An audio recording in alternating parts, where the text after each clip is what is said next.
जय श्री जगन्नाथ हर हर शंभु। आज आम आलोचना करवा रामनवमी विषय रे। रामनवमी कहीं पालन करा जाए, तार महत्व कौन आ पूजा विधि कौन किपरि करबा। आपण जदि व्रत करूछंती ता विषय रे किपरि आपण पालन करिवे से विषय रे आम आलोचना करबा। चैत्र शुक्ल नवमी को रामनवमी भाव पालन करा जाए बा परिचित। एही दिन रामचंद्रଙ୍କ जन्म उत्सव पालन करा जाय थाए। त्रेतया जुगरे अयोध्यार राजा थिले दशरथ। तांकर तीन राणी कौशल्या, कैकेयी और सुमित्रा। राजांकर बड़ दुख थिला जे तांकर कौनसी संतान नथिले, तेणु से महान इक्ष्वाकु कुलर उत्तराधिकारी हेबाकू सेइथिपाई से तांकर बहुत बड़ दुख थिला। कुलगुरु वशिष्ठ प्राप्तीर्थ संतान प्राप्ति निमंते ऋषि शृंगଙ୍କ द्वारा पुत्रेष्टि यज्ञ करने दशरथ को उपदेश देले। राजा कुलगुरु उपदेश अनुसार महान ऋषि शृंग को अयोध्या यज्ञ करने को आश्रम को जाई प्रार्थना कले। वशिष्ठ और ऋषि शृंग द्वारा पुत्रेष्टि यज्ञ समापन पर यज्ञेश्वर यज्ञकुंडर आविर्भूत होई दशरथ को एक चरु अन्नपूर्ण पात्र प्रदान करी राणी मानक सेवन करने को कहले। दशरथ अधा चरु अन्न कौशल्या को अन्य अधा भाग को कैकेयी को प्रदान कले। कौशल्या और कैकेयी निज निजर चरु अन्नर अधा भागरू कनिष्ठा राणी सुमित्रा को सेवन करने को देले। यार किछि दिन पर तीन राणी अंतःसत्त्वा हेले। पवित्र चैत्र नवमी दिन दी प्रहर रे माने 12टा ए समय रे कौशल्या प्रभु रामचंद्र को, कैकेयी भरत को और सुमित्रा जमज संतान लक्ष्मण और शत्रुघ्न को जन्म देले। विष्णु का सप्तम अवतार प्रभु रामचंद्र स्व इच्छा अधर्मर विलोप और रावण आदि राक्षस मान संहार करने को पृथ्वी पृष्ठ अवतरण करथिले। वयप्राप्त होगा पर प्रभु रामचंद्र मिथिला नरेश राजर्षि जनक दुहिता देवी सीता सहित विवाह होइथिला। माता सीता हेउचंदी माँ लक्ष्मीकर स्वरूप। वाल्मीकि बा माता सीता हेउचंदी माँ लक्ष्मीकर अवतार ओ स्वरूप। वाल्मीकि रामायण मते मार्गशीर शुक्ल पंचमी दिन से ही विवाह अनुष्ठित होइथिला।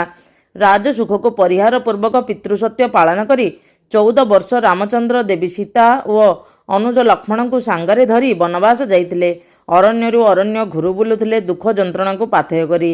दंडकारण्य अवस्थान काल रे श्रीराम और अनुज लक्ष्मण अनुपस्थित रे दुराचारी रावण माता सीता को एकाकिनी देखि अपहरण करिनेला। रावण और समस्त राक्षस मान निधन करी सीता को उद्धार बेलू 14 वर्षर वनवास पूरी जाइथिला। एही समय रे रावण जो सीता को अपहरण कर सी होउचंती माया सीता।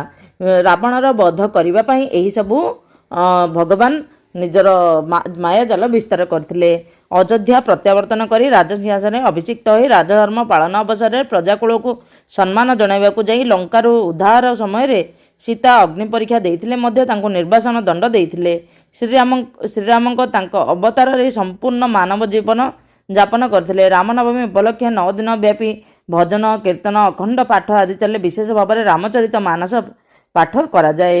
यहाकू किपरि पालन करा जाए, यह हूँ रामंकर जन्मदिन वो किछि जगह राम और सीता विवाह उत्सव मध्य पालन करा जाए। श्रीमंदिर रे किपरि रामनवमी नीति पालन करा जाए। पवित्र श्रीरामनवमी तिथि श्रीमंदिर श्रीरामंकर जन्मदिन नीति अनुष्ठित होता है। स्वयं प्रभु श्री जगन्नाथ माता रूप से विलंबित रात्र रे श्रीराम को जन्म दियंती। तेणु प्रसव वेदना को लाघव करने निमंते अष्टमी दिन संध्या धूप समय महाप्रभु को जेउड़ भोग करा संगे संगे गर्भ उदक दि जाए। नवमी दिन ठाकुर मानकर मध्याह्न धूप नीति शेष होगा पर जन्म नीति अनुष्ठित होता है। 2 जन महाजन सेवक दशरथ और कौशल्या ही जन्म विधि पालन करथांती। एही गुप्त नीति को कहीं जेपरि देखि न पारिबे सेथिलागि गर्भगृह रे थिबा जय विजय द्वार को बंद कर दिया जाए। श्रीराम जन्म होगा पर कर्पूर आलती बंदपन हो महास्वर गंडूस मसला क्षीर मणही करा जाए। या परे पंडा शीतल भोग कराइबा सह महास्वर जय विजय द्वार ठारे चारुभत मणही करथांती। यह हैला आमर श्रीमंदिर रे किपरि करा जाए। चलंतु आमे जानिबा आपण घरे पूजा कले किपरि पूजा करिवे। आपण जदि पूजा करूछंती एही दिन सूर्योदय पूर्वर आपड़ शଯ୍या त्याग करेंगे। प्रातः समय शଯ୍या त्याग करे कि ब्रह्म समय करिकी माने गंगा नारायण कहीकि 3 थर मुंडरे पानी जल ढालिकी आपण करेंगे, नले बुड़ पकईकि गाधे पारे माने स्नान करेंगे। स्नान रे गंगा जल किछि करेंगे, नले गंगा नारायण भगवान को स्मरण करिकी आपण गाधे पारे। तापरे आपण प्रभु ସୂର୍ଯ୍ୟନାରାୟଣଙ୍କୁ ଜଳ ଅର୍ପଣ କରିବେ। ଓମ୍ ବିଶ୍ୱରଞ୍ଜନାୟ ନମ, ନହେଲେ ଭଗବାନ ସୂର୍ଯ୍ୟଙ୍କୁ ଆପଣ ଯେପରି ଜଳ ଅର୍ପଣ କରୁଛନ୍ତି ସେହିପରି କରିବେ। ତାପରେ ତୁଳସୀ ପୂଜା କରିବେ। ତାପରେ ଘରେ ପ୍ରଭୁ ଶ୍ରୀରାମଙ୍କର ଯଦି ଆପଣ ଫଟୋ କିମ୍ବା କିଛି ଅଛି ଆପଣ କଳସ ସ୍ଥାପନ କରିବେ। କଳସ ସ୍ଥାପନ ଆମ୍ବ ଡାଳ କିମ୍ବା ଜାମ ଡାଳ ଓ ନଡ଼ିଆ କିମ୍ବା ପଇଡ଼ରେ କରିପାରିବେ। ସେଥିରେ ଗୋଟେ ଆପଣ କିଛି ଅରୁଆ ଚାଉଳ ତଳେ ରଖି ସେଥିରେ କଳସ ରଖିବେ। କଳସରେ ଆପଣ ଓମ୍ କିମ୍ବା ସ୍ୱସ୍ତିକ ଚିହ୍ନ ଦେଇପାରିବେ। ସେଥିରେ କିଛି ଚନ୍ଦନ ସିନ୍ଦୁର ଆପଣ ଦେବେ, ନହେଲେ ହଳଦୀ ଟିକେ, ହଳଦୀ ପାଣି, କ୍ଷୀର ଟିକେ, ଅରୁଆ ଚାଉଳ ନହେଲେ ଗୁଆ ନହେଲେ କଏନ୍ ଗୋଟେ ମାନେ ପିତ୍ତଳ କିଛି ଥିଲେ ଆପଣ ପକେଇକି ଯେମିତି କଳସ ସ୍ଥାପନ କରୁଛନ୍ତି ସେହିପରି କଳସ ସ୍ଥାପନ କରିବେ। ତାପରେ ଆପଣ ଗୋଟେ ନଡ଼ିଆ କିମ୍ବା ପଇଡ଼ ରଖିବେ। ପଇଡ଼ ଉପରେ ଆପଣ କପଡ଼ା ରଖିବେ। କପଡ଼ା ରଖିଲା ପରେ ଆପଣ ତା ଉପରେ ଫୁଲ ଏସବୁ ବନ୍ଦାପନା କରିବେ। ତାପରେ ପ୍ରଭୁ ରାମଚନ୍ଦ୍ରଙ୍କୁ ସ୍ଥାପନ କରିବେ। ନହେଲେ ଆପଣ ଫଟୋ କିମ୍ବା ମୂର୍ତ୍ତିରେ ମଧ୍ୟ କରିପାରିବେ। ଯଦି କରିବେ କେମିତି କରିବେ, ପଞ୍ଚାମୃତରେ ସ୍ନାନ କରାଇବେ। ଯେମିତି ଘିଅ, ଦହି, କ୍ଷୀର, ମହୁ, ଗୁଡ଼ ଏପରି ଏସବୁ ମିଶାଇକି ସ୍ନାନ କରାଇବେ। ତାପରେ ଆପଣ ଶୁଦ୍ଧ ଜଳରେ ହଳଦୀ ପକାଇକି ସ୍ନାନ କରାଇବେ। ତୀର୍ଥ ଜଳରେ ମଧ୍ୟ ସ୍ନାନ କରାଇବେ। ଯଦି ଆପଣଙ୍କ ପାଖରେ ଫଟୋ ଅଛି ଏସବୁ ମିଶାଇକି ଆପଣ ଫୁଲରେ ଭଗବାନଙ୍କ ଉପରେ ସିଞ୍ଚନ କରିପାରିବେ। ତାପରେ ପ୍ରଭୁ ଭଗବାନଙ୍କୁ ସିଞ୍ଚନ କରିସାରିଲା ପରେ ଆପଣ ଭଗବାନଙ୍କୁ ସବୁ ପ୍ରକାର ଖାଦ୍ୟ ଅର୍ପଣ କରିପାରିବେ। କିଛି ଜାଗାରେ ଆପଣ ବିଶେଷତଃ ମାନେ ସାଉଥ୍ ସାଇଡ଼୍ରେ ଏହି ଦିନକୁ ପ୍ରଭୁ ରାମଚନ୍ଦ୍ର ଓ ସୀତାଙ୍କର ବିବାହ ଉତ୍ସବ ମଧ୍ୟ ପାଳନ କରାଯାଇଥାଏ। ସେଇଥିପାଇଁ ମାନେ ଆପଣ ଦେଖିବେ ସେଇଠି ବିବାହ ଉତ୍ସବ ମଧ୍ୟ ପାଳନ କରାଯାଏ।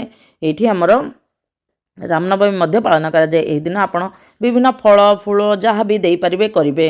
ଆପଣ ଯଦି ପୂଜା କରୁଛନ୍ତି ଆପଣ ଖାଦ୍ୟ ଗ୍ରହଣ କରିନଥାନ୍ତି ମାନେ ଶସ୍ୟ କିଛି ଗ୍ରହଣ କରିନଥାନ୍ତି, ଯଦି ଆପଣ ଶସ୍ୟ ଗ୍ରହଣ କରିକି ରହିପାରୁନାହାନ୍ତି ପୂଜା ସରିବା ପରେ ଆପଣ ଅରୁଆ ଅନ୍ନ ଓ ଡାଲମା ମାନେ ଅରୁଆ ଅନ୍ନ ଗ୍ରହଣ କରିପାରିବେ, ହବିଷ ଭକ୍ଷଣ କରିପାରିବେ।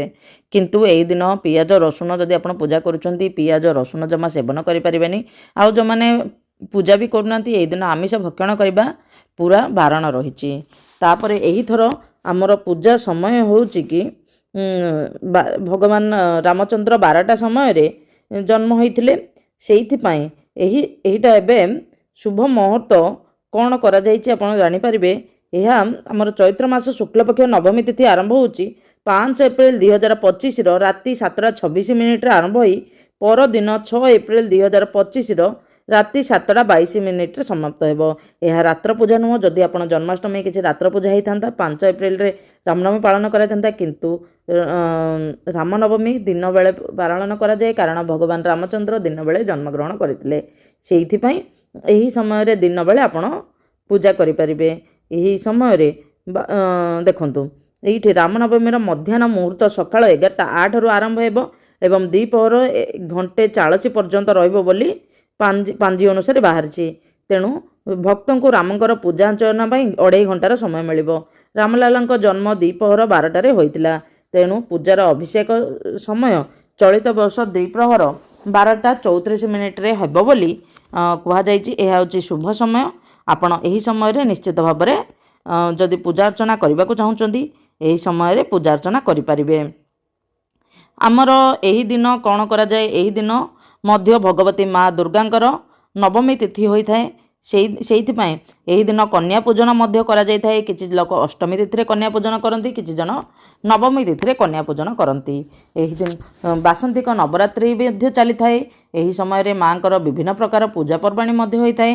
ତେଣୁ ଏହା ନବରାତ୍ରିର ନବମ ଦିନ ଓ ପ୍ରଭୁ ରାମଚନ୍ଦ୍ରଙ୍କର ଜନ୍ମଦିନ ମଧ୍ୟ। ତେଣୁ ଏହି ଦିନକୁ ଆପଣ ନିଶ୍ଚିତ ଭାବରେ ଯଦି ଆପଣ ଉପବାସ କରୁଛନ୍ତି କିମ୍ବା ପୂଜା କରୁଛନ୍ତି କିମ୍ବା ନ କରୁଛନ୍ତି, କିନ୍ତୁ ଏହି ଦିନରେ ଆପଣ ଆମିଷ ଭକ୍ଷଣ କରିବେ ନାହିଁ। ପ୍ରଭୁ ରାମଚନ୍ଦ୍ର ହେଉଛନ୍ତି ଆମର ଚରିତ୍ର ଗଠନର ପ୍ରତୀକ, ସମାଜର ଗୋଟେ ସେ ଆଦର୍ଶ।